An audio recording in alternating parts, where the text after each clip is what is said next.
Hello, everyone. Welcome to this Student Showcase series where we talk with students that have recently gone through the VFX Apprentice program to help give you a better idea of what you can expect and a bit of advice on your VFX journey as you learn with us.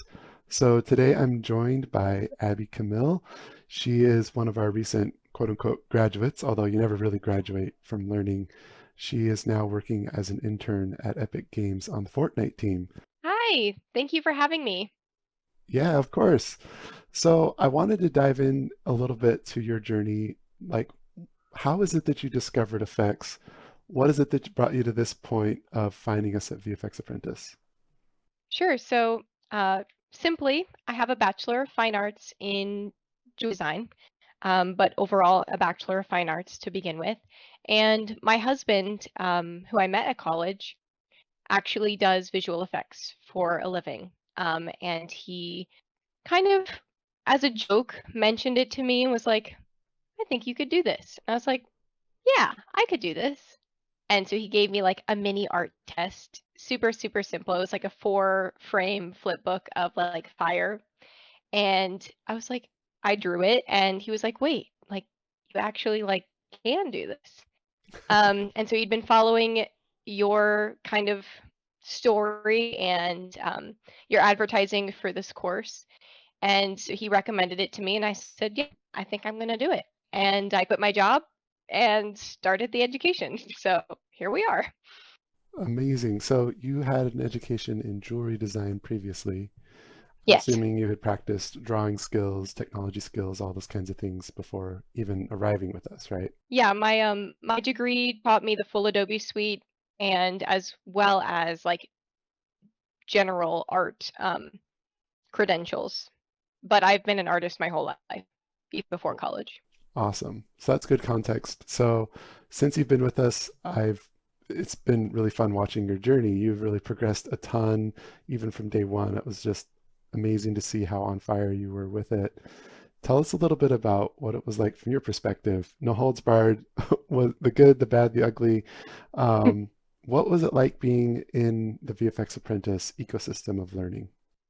Well, to start, there was no bad or ugly because Oh, everybody good. in the community is super welcoming, super helpful.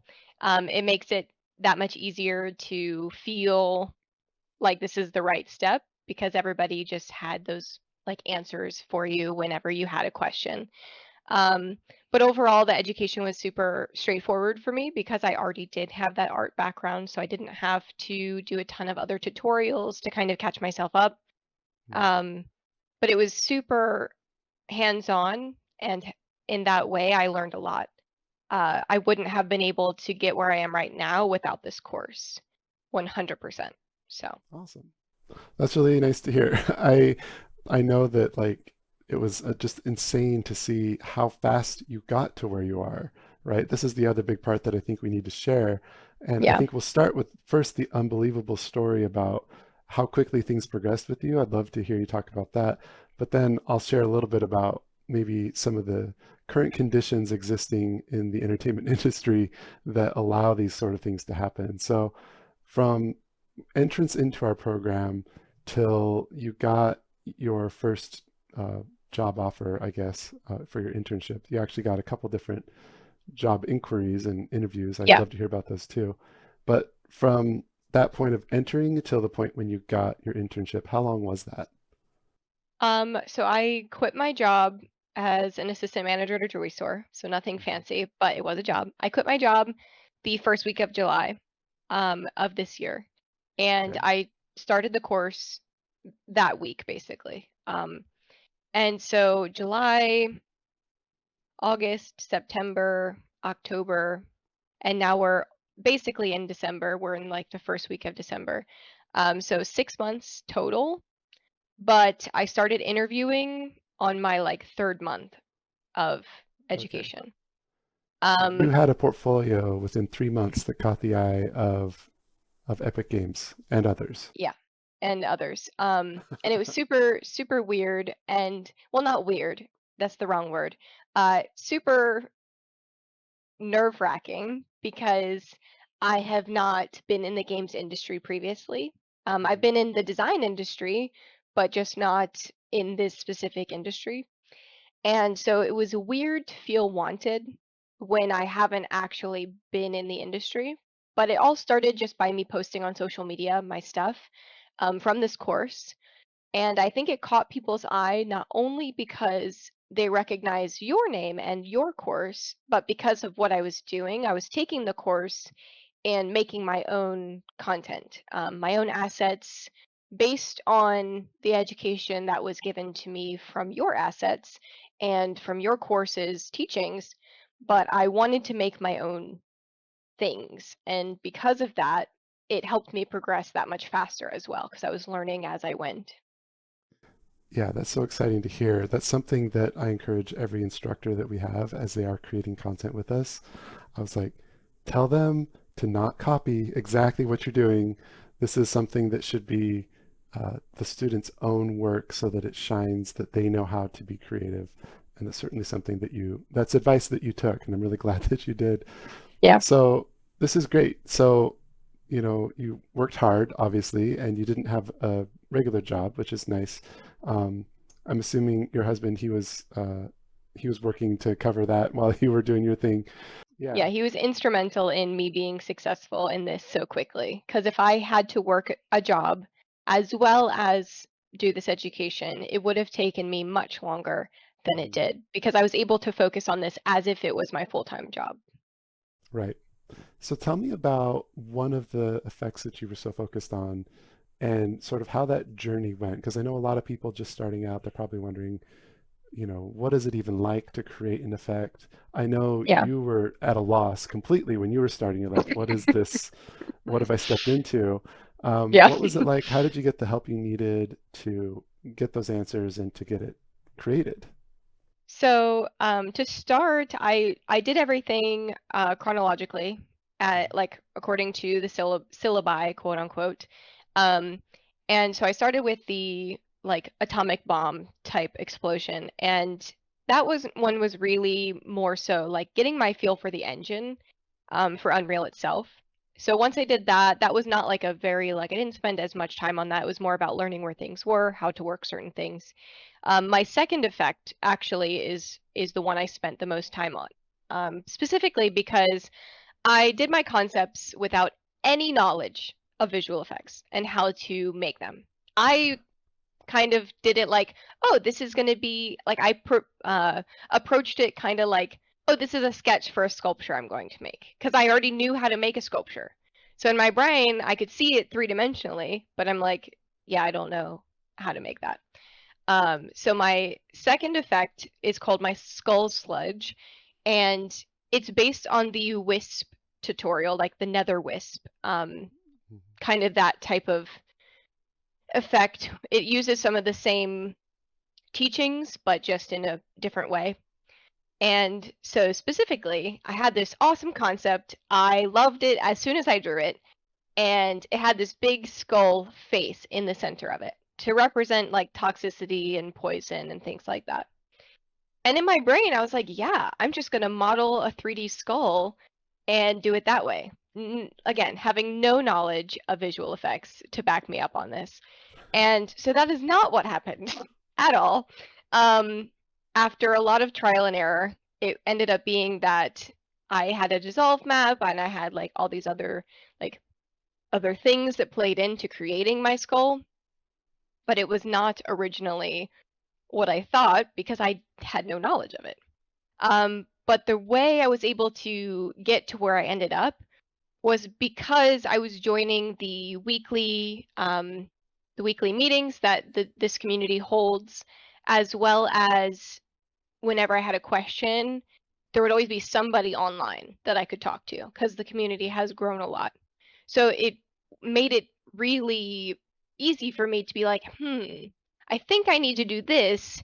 What do you think? And then it was easy to have that conversation and kind of keep the momentum going, um, because of how many people there are to talk to in the community. Absolutely. That's great. So essentially, like, because we're spread across the world, we have teaching assistants in various time zones in Europe and North America. So yeah, that's good to hear that we were able to catch you at the times that you needed. So you're working on this effect, you're putting a few of them together. I always get this question, so I got to ask you, what was in your portfolio that caught their eye? Like how many effects and about what they were like? So by the time I had my first company reach out to me, I only had two effects. Um, but by the time was speaking with Epic, I had three. And I had almost finished a fourth, so I was able to show them it in progress. And that was through a very like informal communication. Like, here it Mm, is, informally, not finished, but almost finished. And they just wanted to see that because they wanted to see that I knew how to use certain aspects of Unreal. Um, because it's with Epic, they are the founders, so they were just like checking some boxes. But I technically had three effects, and the yep. things that caught their eye was exactly what I had mentioned with taking your course's teachings and making my own, like from scratch, where Mhm, I modeled all my spheres, even though there was definitely spheres to like pull from. I modeled all my atomic bomb things. I like all of those assets, while they are similar, were mine because mhm, I took the time to, oh, I see how you're doing this. Let me try it a different way, but with the same assets, things like that.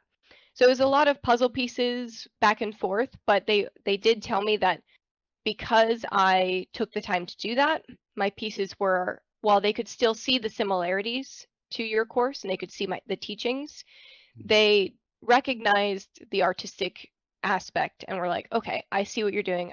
I appreciate that. As well as the Uber shader couldn't do everything for me.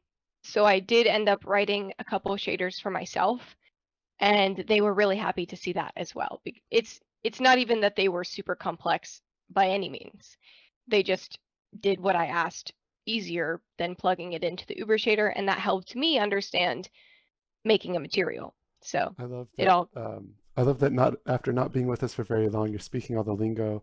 For anyone who's like listening in on like all of the flow of consciousness that Avi's giving us, it was only 6 months ago that she was brand new. So yeah, these are terms and things that we teach and that we help you understand what it is and how to make it. Essentially, she's saying you don't need to get super technical with everything. I think it's more about the yeah. artistry and the creativity that studios generally look for, That's I think. that's what I'm seeing. And Mhm, that's what people were telling me, like approaching me. They were more intrigued in the fact that I had artistic skill because the mhm. technical stuff can be taught. That is Yeah. like And one art plus can be one taught equals too. It just two. takes longer. Yeah. It's like it's So just a they're matter of like time, they were right? How much time you put into it. looking for one thing, and I had that one thing, so they're like, we can teach the rest. And Yeah, that's basically exactly how I got this internship. that's great. It was the only job that I applied to. The rest of the people that I was in contact with had actually reached out to me, based on my social media and things like that. Can you tell us who else reached out to you? Yeah, so I was in contact with Bungie, Blizzard, and this tiny little company called Pocket Gems, and then Epic Games as well.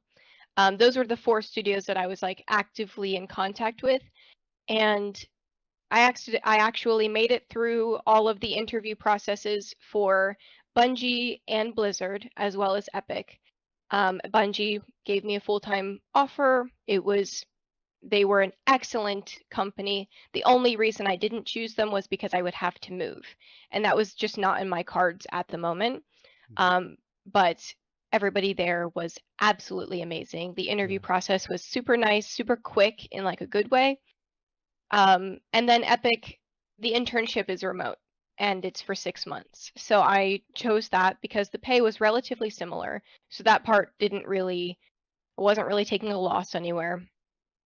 So I was like, I felt really comfortable with it. And now that I've actually been in it, it just backs my decision even more because everybody here is absolutely awesome. I was Super gonna hands-on and say super easy to talk to. So I know people at all of the studios that you mentioned, except Pocket Gems, but fantastic humans that I would love to work with. And yeah, that's yeah. amazing that you got so many amazing opportunities. So we're going to wrap this up. We want to keep this like super concise, but I want to let everyone know that we are available for you to contact us. I know, Abby, before you and I were talking, you're cool with people contacting you to Oh ask them yeah, follow-up questions? definitely. My DMs are always open. You can either add me on Discord or however the contact works. You can also have my email. Any of the above would be totally fine with me because I was new recently. And so I'm Yeah. happy to answer any questions a newbie might have, whether you've been in the games industry for a long time or whether you're new to art completely. I'm happy to assist in any way I can. Well, that's great. Thank you so much for coming today. For anyone who wants to learn more, we've got a ton of amazing content here on the YouTube channel. It's all free. You can check it out, feel it out, understand if VFX might be right for you. If you have any questions that we're not able to answer in the videos, you are free to reach out. There's links in the description. There's a contact page on vfxapprentice.com. And of course, we'll link Abby's work so you can get a hold of her. So thank you, everyone, for watching. Thanks, Abby, for coming. Yeah, thank you so much for having me. It's been a pleasure. All right, bye for now.